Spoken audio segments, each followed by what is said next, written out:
Kira-kira kenapa sih air hujan itu nggak asin padahal kan berasal dari air laut? Hadis, hujan itu disebutkan dengan ragam penamaan dalam Al-Quran, seperti Al-Ma'at Tahur dan Al-Ma Al-Furat. Nah, arti dari kata itu sendiri itu air yang suci dan... Kamu pernah minum air hujan secara langsung nggak sih? Minum air hujan secara langsung.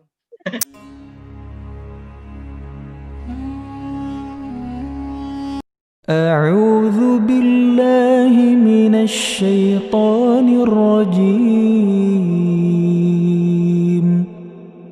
بسم الله الرحمن الرحيم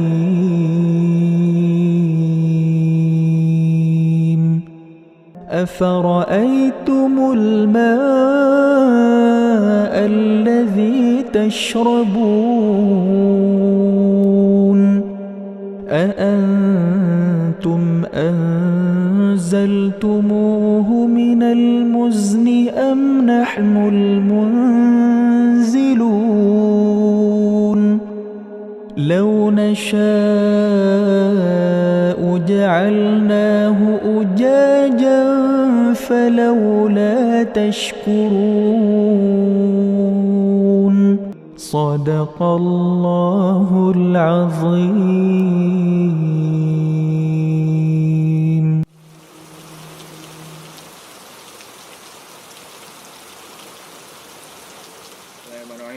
Assalamualaikum warahmatullahi wabarakatuh. Waalaikumsalam warahmatullahi wabarakatuh. Ya, hari ini kita kumpul virtual lewat Zoom. Kalau kita kumpul langsung, rumahnya kejauhan ya. Rumahnya pada kejauhan. Jadi teman-teman kumpulnya lewat Zoom aja virtual.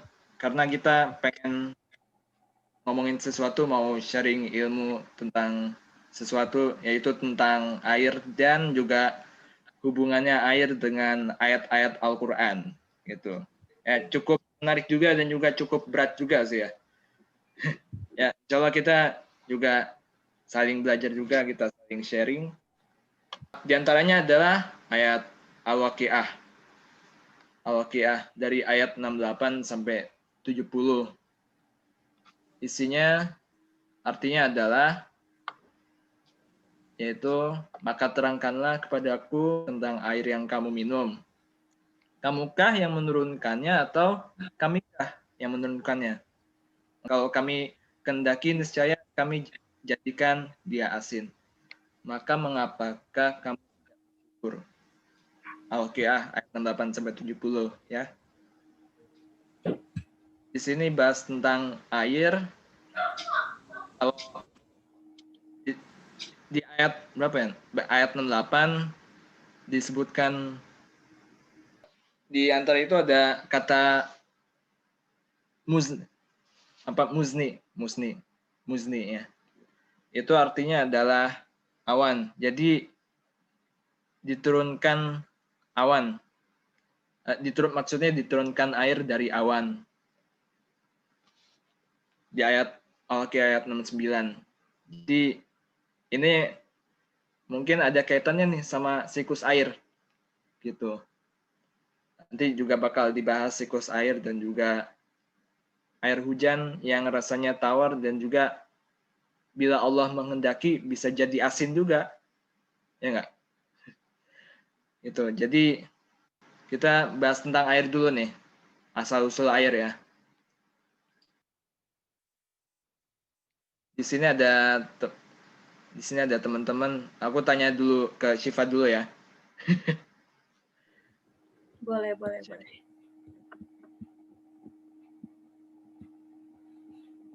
Itu air itu mekanismenya gimana gitu? Langsung tersedia di bumi atau mungkin cara lain tersedianya gitu? Gimana? Awal mulanya itu sebenarnya ceritanya ini panjang banget dan kompleks pastinya ya. Karena ini berhubungan, kita balik lagi, kita flashback ke 13,8 miliar tahun lalu, yaitu beberapa saat setelah terjadinya Big Bang. Kamu tahu kan pasti Big Bang itu apa.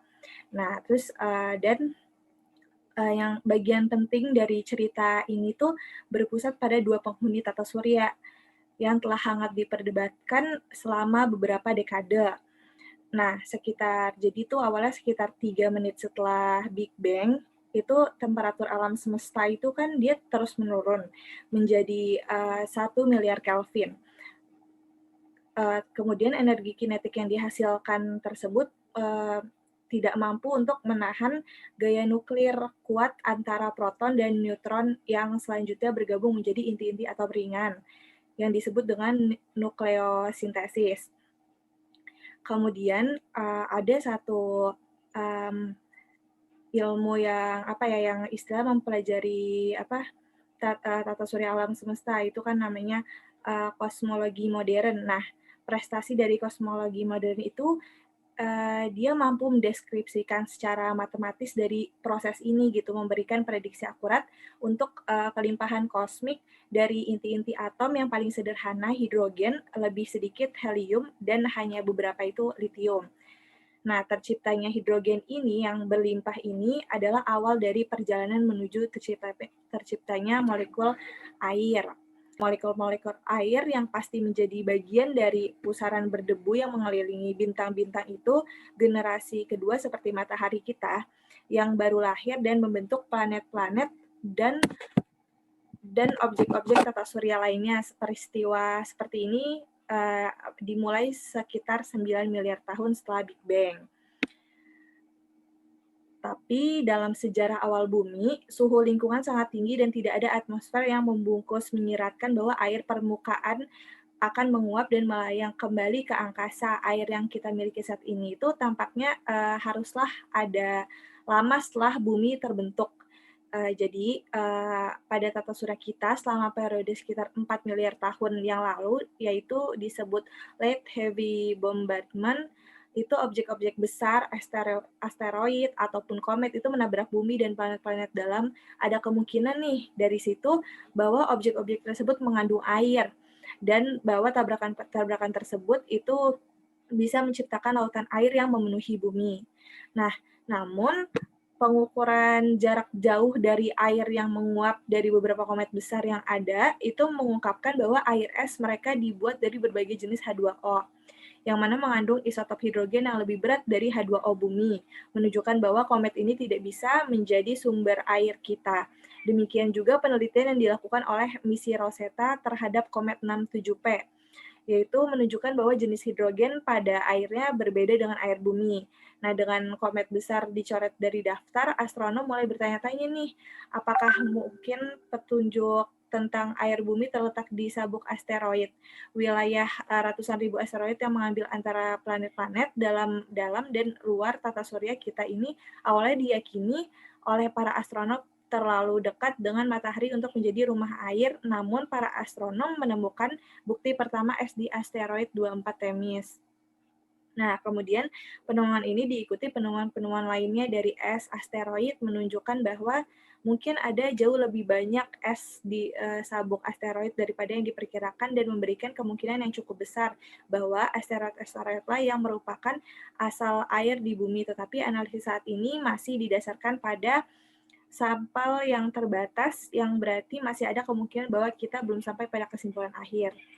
Nah, jika batu-batu luar angkasa yang kita sebut asteroid adalah asal dari semua air yang ada di bumi saat ini, maka mungkin pengetahuan di atas akan lebih memperluas pemahamannya apabila aku nafsirin ayat-ayat berikut nih ya. Itu pertama, kalau dilihat dari Al-Baqarah ayat ke-74, itu artinya padahal di antara batu-batu itu sungguh ada yang mengalir sungai-sungai daripadanya, dan di antaranya sungguh-sungguh ada yang terbelah lalu keluarlah mata air daripadanya, dan di antaranya sungguh ada yang meluncur jatuh karena takut kepada Allah, dan Allah sekali-kali tidak lengah dari apa yang kamu kerjakan. Dan juga ada satu ayat lagi yang menguatkan, yaitu dan kami turunkan air dari langit menurut suatu ukuran, lalu kami jadikan air itu menetap di bumi, dan sesungguhnya kami benar-benar berkuasa menghilangkannya. Itu dari surat Al-Mu'minun ayat 18. Jadi gitu sih kira-kira awal mula dari air itu. Dia terbentuk dari ya batu-batu yang berasal dari pecahan Big Bang itu gitu. Penciptaan air yang disebutin tadi tuh cocok ada juga di Al-Qur'an ya? Iya, Cantum di Al-Qur'an. iya. Dan akhirnya kita bisa memahami bahwasanya Al-Qur'an itu ada benarnya karena penciptaan air itu ada di Al-Qur'an. Jadi ini bisa menjadi menambah keyakinan kita nih untuk bisa mempercayai Al-Quran karena Al-Quran ada benarnya karena dalamnya ada penciptaan air yang cukup panjang juga tadi ya. Pada ngerti kan nih teman-teman? Ngerti kan? Pada paham kan? Yang penting paham. Iya, ngerti dong. Yang penting pada paham aja penciptaan air ini ada di dalam Al-Quran dan bisa insya Allah bisa menambah keyakinan kita untuk mengimani Al-Quran. Amin. Rabbal alamin. Amin.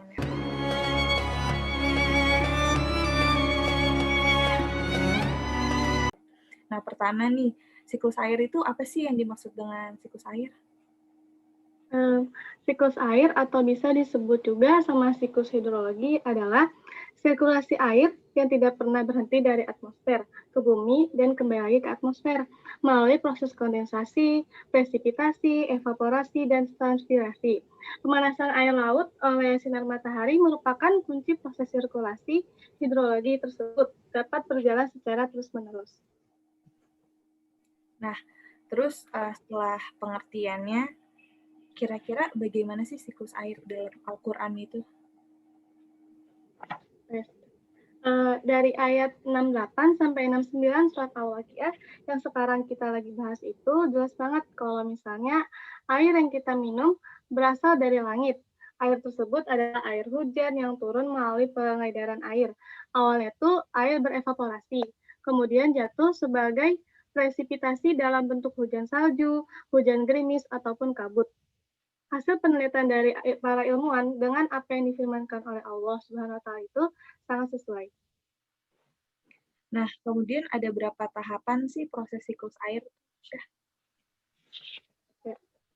Kalau siklus air itu ada dibagi menjadi 3 tahap, jenis berdasarkan proses yang dilaluinya dari tempat evaporasi.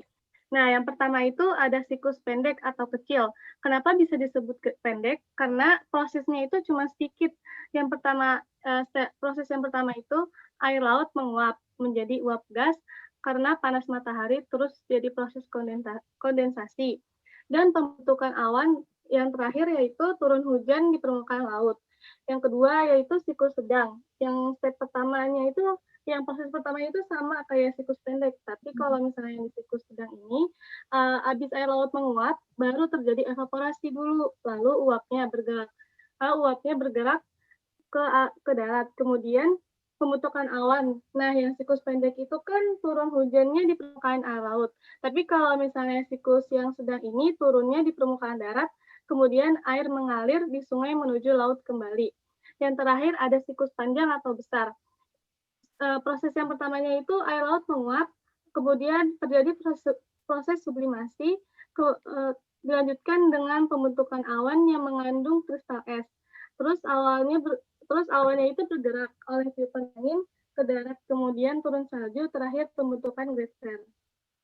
Kalau fungsi dari siklus air itu apa aja? Siklus air itu kalau fungsinya kalau untuk kehidupan manusia, kehidupan pokoknya yang pertama itu menyehatkan pencernaan dan melancarkan metabolisme tubuh. Yang kedua itu ada yang sekundernya juga, faktor pendukung dalam kegiatan sehari-hari, kayak mandi, masak, sama nyuci.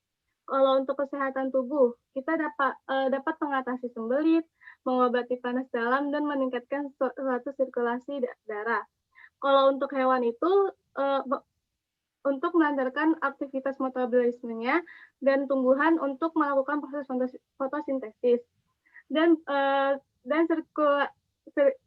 siklus hidrologi juga berperan penting dalam menjaga keseimbangan ekosistem dan ketersediaan air di tanah bumi agar dapat terjaga.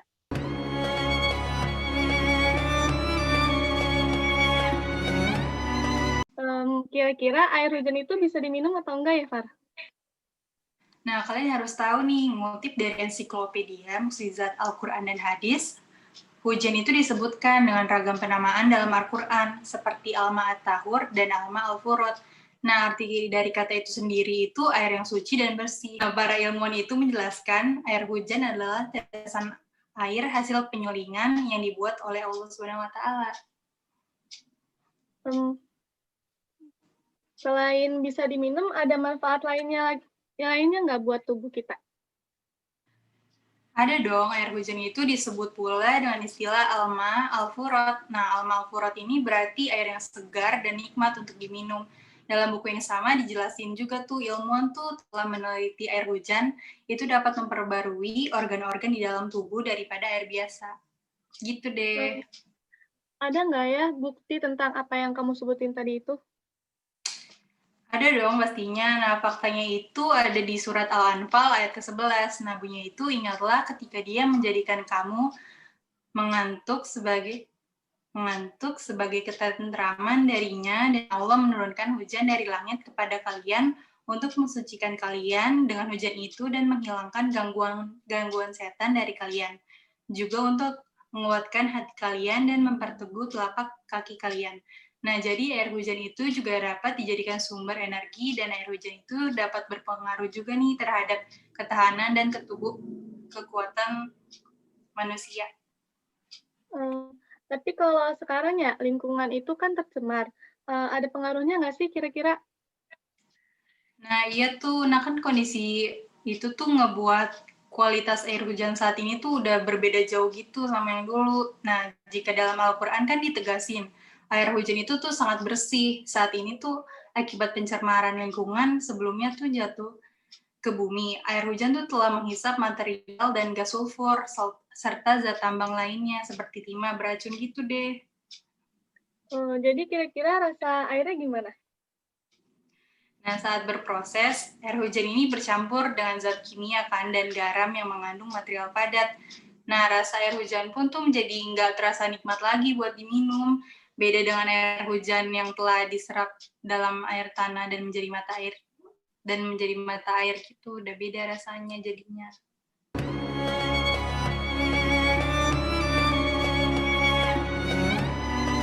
Kira-kira kenapa sih air hujan itu nggak asin padahal kan berasal dari air laut? Mungkin sebelumnya hujan itu kan proses penguapan air dari laut ke udara hingga berkumpul menjadi awan. Mungkin kita pernah belajar waktu SD gimana proses terjadinya hujan ya. Terus kalau secara logika mungkin harusnya kan air hujan tuh rasanya asin karena berasal dari laut ya. Tapi air hujan itu sebenarnya rasanya air tawar karena apa? Mungkin Allah sudah menganugerahkan atau menakdirkan bahwa air hujan itu tidak asin karena hujan ini merupakan proses pemurnian air itu sendiri sehingga rasanya menjadi tawar. Ya mungkin itu sih. Gimana nih kira-kira kalau air hujannya terasa asin? Kalau air hujannya rasanya asin ya, ya kalau begitu mungkin manusia atau makhluk hidup, bahkan makhluk hidup lainnya seperti tidak hanya manusia ya, bahkan hewan atau tumbuhan tidak bisa memanfaatkan air hujan itu sendiri secara maksimal karena rasanya itu asin. Nah, makanya Allah itu sudah mengatur sedemikian rupa sesuai tadi ayat yang dibacakan di awal tadi, surat Al-Waqiah ayat 68 sampai 70 bahwa air itu yang menurunkan Allah dan Allah sudah mengatur bahwa air hujan itu tidak asin dan supaya bisa dimanfaatkan juga oleh manusia serta bahkan makhluk hidup untuk hal-hal kebutuhan mereka. Itu sih. Berarti Allah tuh udah memberi hikmah banget ya buat kehidupan manusia, sampai dipikirin air hujan tuh sampai gimana rasanya biar nggak asin. Kalau asin kan jadi nggak bisa terpenuhi gitu kan kebutuhannya buat lingkungan. Iya, makanya Allah tuh udah detail banget sih, udah memikirkan sampai hal sekecil itu pun dipikirkan bahwa air hujan rasanya biasa aja, maksudnya tawar. Tapi aku mau nanya dong, aku mau nanya. Iya.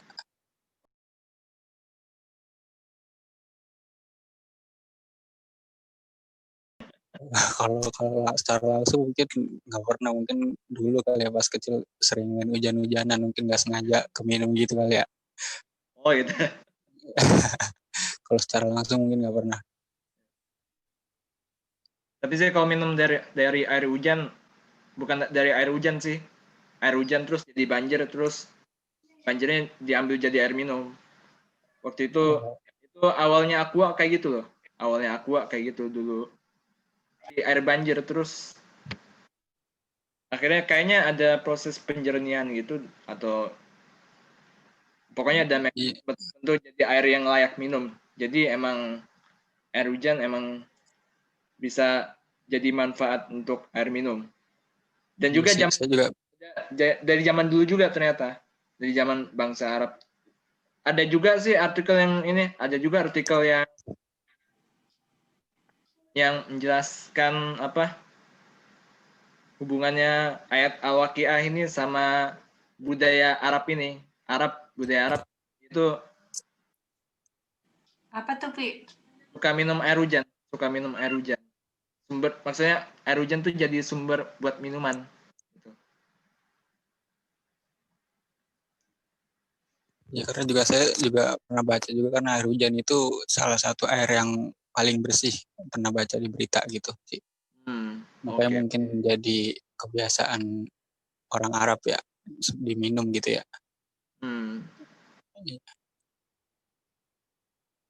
Tapi kan air hujan kan juga ini kan, air hujan tuh juga sasarannya kan bisa jadi membentuk danau atau air sungai dan sebagainya. Ya yang kita tahu sih danau ya. Mungkin kayak kisah cerita rakyatnya Danau Toba mungkin. Kan ada hujan.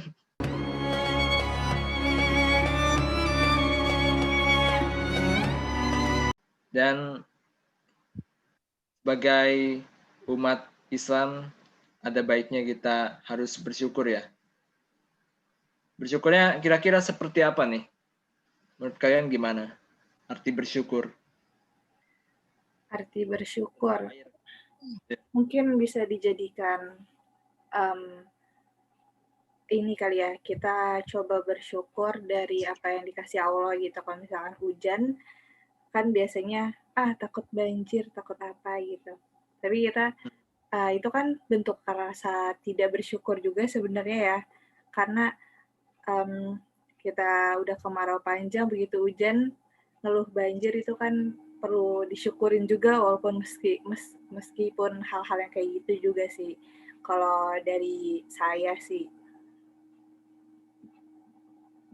Iya, apalagi kan hujan juga bisa pengaruh sama lingkungan kan. Misalnya udah tanaman yang kering, kena air hujan, siapa tahu tumbuh lagi. Ya.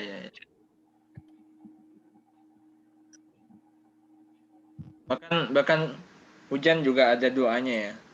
Ya betul banget tuh. Yang aku tahu sih ada doanya kalau datang hujan, dan juga doanya itu bentuk syukur kita terhadap air hujan gitu, terhadap turunnya hujan. Itu juga biasa kalau misalnya untuk orang-orang entah dia mau pergi atau kemana, biasanya baru mau pergi melihat begitu hujan langsung ya hujan gitu kan. Seharusnya kalau misalnya ini kan, kalau sebagai orang Islam kita diajarin kalau hujan itu justru berdoa kan, yang doanya itu mungkin supaya hujannya itu bermanfaat gitu. Betul. Ya jadi harusnya banyak bersyukur sih. Tapi kalian pada pernah ngeluh nggak hujan? Tiba-tiba main bola, ya hujan. Ya, sebagai manusia ya itu hal yang udah lah, jujur aja pernah dong. Gak mungkin nggak pernah sih kayaknya. Baiklah, ini adalah pembahasan kita tentang air di dalam Al-Quran. Ilmu-ilmu tentang air di dalam Al-Quran semoga bermanfaat dan semoga menambah keyakinan kita terhadap Al-Quran, keyakinan kita terhadap akidah kita semakin kuat. Dan kita sama-sama belajar yang sempurna itu turun dari Allah, yang tidak sempurna itu karena kesalahan kita sendiri, kesalahan kita sebagai manusia. Terima kasih. Wabillahi taufiq wal hidayah. Wassalamualaikum warahmatullahi wabarakatuh. Waalaikumsalam. Waalaikumsalam warahmatullahi wabarakatuh. Ya. Ya.